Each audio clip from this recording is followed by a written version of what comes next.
Welcome to Extreme Close-Up. I'm your host, Aaron Peters.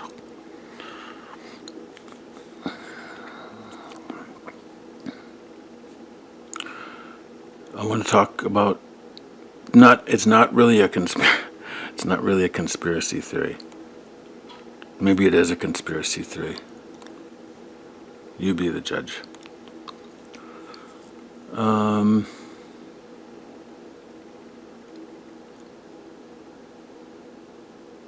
I'm a filmmaker.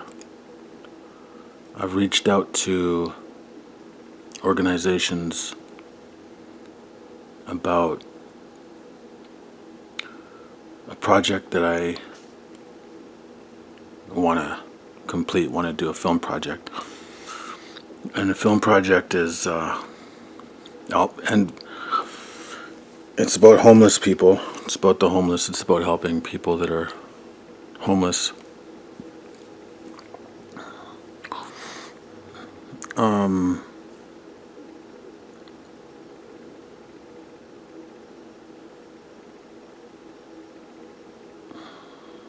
I want to tell you everything, right? I'm going to tell you everything because I need to. I need to get it off my chest. I did a live video on Facebook recently about it, and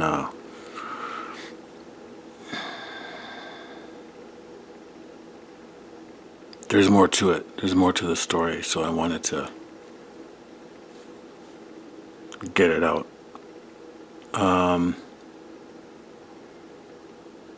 I believe,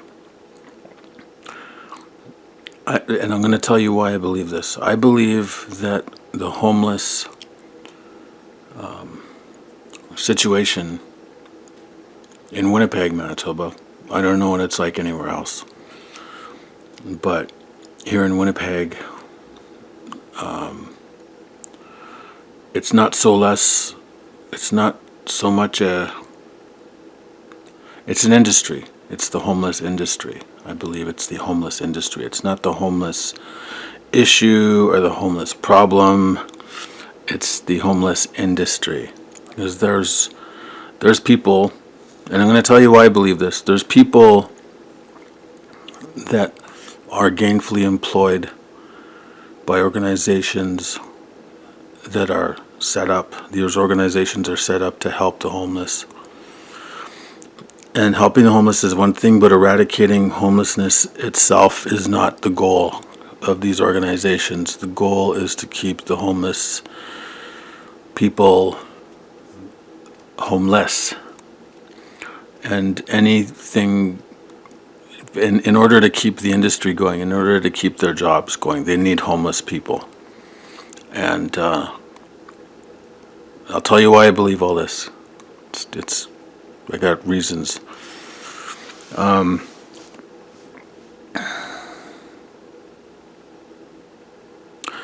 So there's organizations that are set up to and you serve the public. They're nonprofit organizations, and they're there to help people. And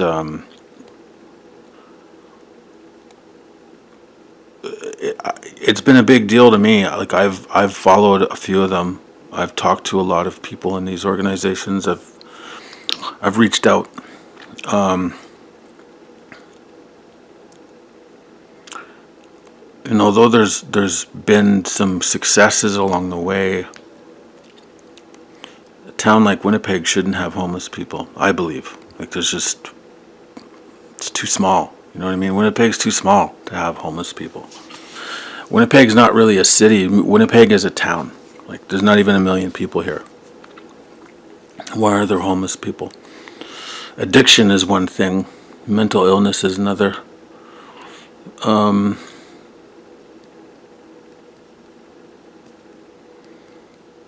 the reason why I believe that it's a homeless industry and not a homeless, like, anything else other than that is because of the people I've run into and the response I've received from some projects that I've been proposing. Now, there's a link to a video that you can see. Now, this is something that I produced, and it's a pitch. It's a pitch video for a film. And this was sent to it was sent to Salome Mission. It was sent to End Homelessness Winnipeg. It was sent to Mamoe Southern Chiefs Organization, and I think I sent it to Assembly of Manitoba Chiefs.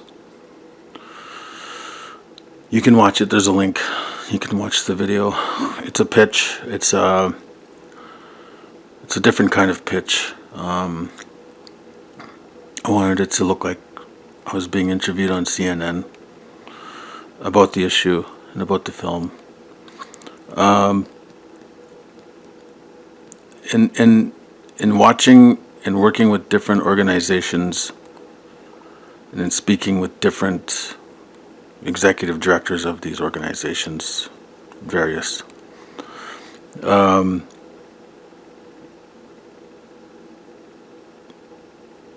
I think money could better be spent paying for an army of advocates to help people, rather than just putting band-aids on the problems that they're having. A group of advocates that are paid to accompany these people to appointments, to get IDs, to find work, to find housing, to access health care, I think would be very helpful, more helpful than anything that's currently happening. And I believe this because I've seen so many homeless friends of mine just be abandoned and be left to fend for themselves when they intellectually can't navigate these systems. They're incapable of it because of trauma, because of addictions, because of many, many factors, mental health being one of them, but for sure there's a lot of trauma out there that people are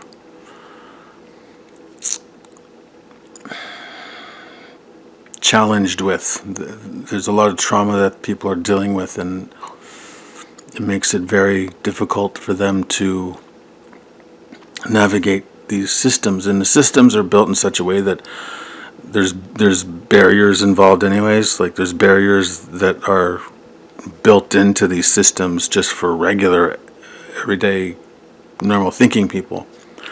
And those barriers are there to ensure that you don't come back, right? Like, don't come back here, you know? And that's just like city stuff, Winnipeg, city of Winnipeg stuff. Province and city.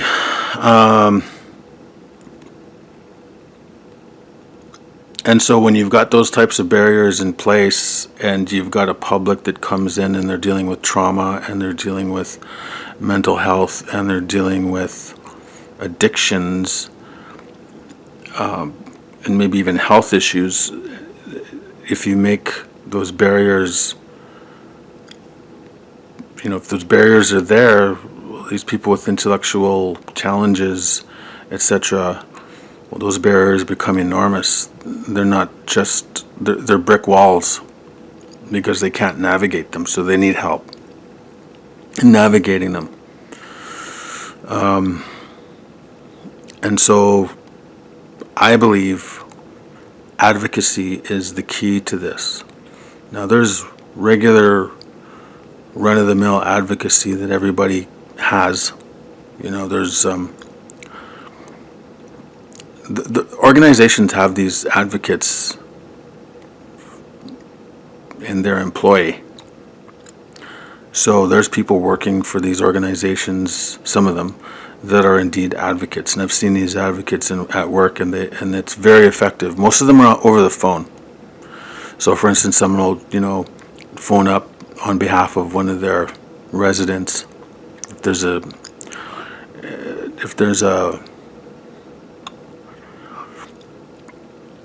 if there's an organization that has a residence program, and they're phoning on behalf of their resident, they'll be able to deal with EIA, which is welfare, over the phone. Do stuff like get their file number for them, transfer their file to another office, stuff like that, and change their address and all that kind of stuff. I've seen that happen, right? But I'm talking about true one-on-one advocacy for, walking into an office with them, going into a doctor's appointment with them. Because a lot of times somebody can go to a doctor's appointment by themselves, be told any amount of information about follow-up steps, etc., and they'll come right out, and you can ask them, what did they say? I don't know. I don't know what they said, because they have intellectual trauma stuff going on that just blanks them out. I've seen that. And so having an advocate there beside them taking notes, and I'm not talking about somebody that's going to be there 24/7 for them. I'm talking about people that'll, specific jobs, so that you'd have like a replacing your ID advocate, that's their job. That's it. They're just there to help you replace your ID, because that's a big issue. Then there's somebody whose sole job it is to set you up and go with you to an appointment with the EIA, which is getting some money for you and stuff like that. That's two people employed right there. And then you got somebody who's in charge of helping you get access housing. That's three people.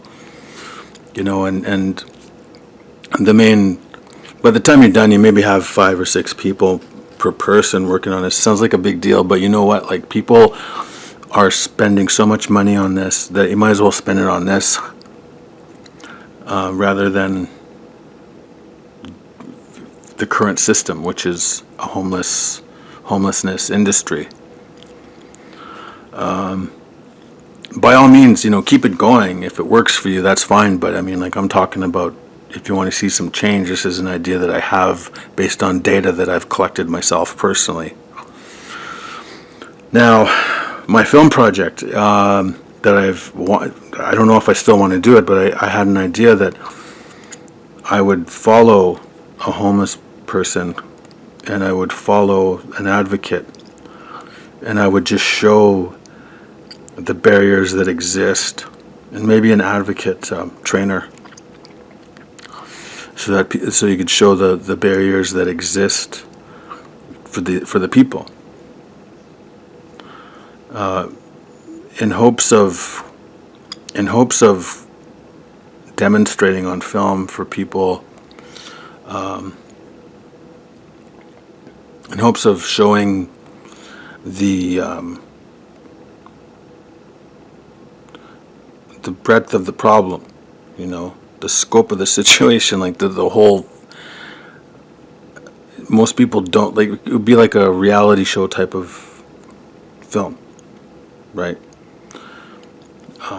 Show people going into. Now, of course, there'd be a lot of reenactments and stuff like that. I'm not going to turn this into a production meeting, but the end product of the film that I wanted to do, maybe still want to do, not sure, but the end product would be watching someone advocate on behalf of someone who has issues, problems, accessing basic resources from the city they live in order to show how difficult it is for them to access simple resources in hopes of showing the general public what the people go through. It's not just get a job. It's not just get a job, pay your rent, be like the rest of us. And these are insurmountable issues that these people are facing. And we should care. A little bit. Just a little bit we should care. My dream would be that someone would watch this film and decide that they want to change the organization that they work in to create more jobs, to make advocacy their primary focus. It's one thing. The other thing that I would dream big about is that the general public themselves would be moved by what they've seen in the film and want to help and want to either volunteer or create a program or something that there would be more advocacy themselves being involved in. I've just watched too many of my friends just be shuffled along and end up with nothing when there's a perfectly good program that could be helping them, when there are perfectly staffed programs that could be helping them. And the problem is that they're staffed by these people that are going along with this homelessness industry model that exists. They have no they have no real human skills to. They're employees. They're going to do what their employer tells them to do. Their employer is going to tell them, you toe the line on this homeless industry model, don't worry about it. You know, part of the model is that they have to make sure that they say certain things that will get anybody off the scent that they're full of shit. Right? They have to sit there and say, if anybody has any ideas about how to end homelessness, please give me a call at this number and send me an email at this number. There's an MLA that has done that. I've had a few little interactions with her assistant, and I've sent her emails and I've heard nothing back. So I deduced from that it's just, well, you got to say that. You have to. Otherwise, if you don't, they're going to call you out on it. So you have to at least say these things to make it look like this isn't an industry, and I really do want to help, and we are really trying, which is bullshit. There are people trying. I'm just going to stop. Anyways, you know what I'm saying. So check out the pitch that I made for my film. And tell me what you think. I sent this to these organizations and I heard nothing back. Nothing. Not a phone call, nothing. Actually, that's not true. I got one email back and then nothing. From one, like Solo Mission sent me an email and blah, blah, blah, and nothing else after that. But I really do think that this is something that we should look at as a society and as human beings. But I really do believe that this is an industry. This is nothing else other than an industry. Think about it. We have organizations that have how many employees? Now, if we eradicated homelessness and those employees weren't needed anymore, that would suck for them. They wouldn't want that, you know. However, we could transplant all those employees. We could make even more employees and call them advocates, and they could help people. And then the people would, it's such a big conversation, but all I'm trying to do is come up with ideas to explore, because no one's coming up with anything, really. And I am getting sick of watching my friends die in bus shelters and be turned away and be attacked on the streets and be assaulted on the streets. I am sick of that, and I can't stand by. Anyways, this is all I wanted to say, and it would be really great if you could watch my pitch and tell me what you thought of it, because somebody's got to see this stuff, you know. One of the things that I was looking for when I was making the pitch was I just wanted to get it done, so I didn't really have a lot of answers as far as, you know, monetary concerns, like, you know, how's money going to help, blah, blah, blah. Ultimately, what I was trying to do, and it doesn't get answered in the video when you see it, I'll answer it now. Ultimately, what I was trying to do was get these organizations to sponsor the film and have their name attached to it and have a screening at Park Theatre here in Winnipeg, all in effort to raise awareness and to publicize the issue. So it's a little bit of fuzziness in the video because I didn't really ask for that specifically, but that's what I was going for. And deaf ears, man. Deaf ears. People are dying. People are dying in bus shelters, living in bus shelters, endangering other people, being beaten. And deaf ears. So that's why I think that it's a homeless industry and not a homeless crisis.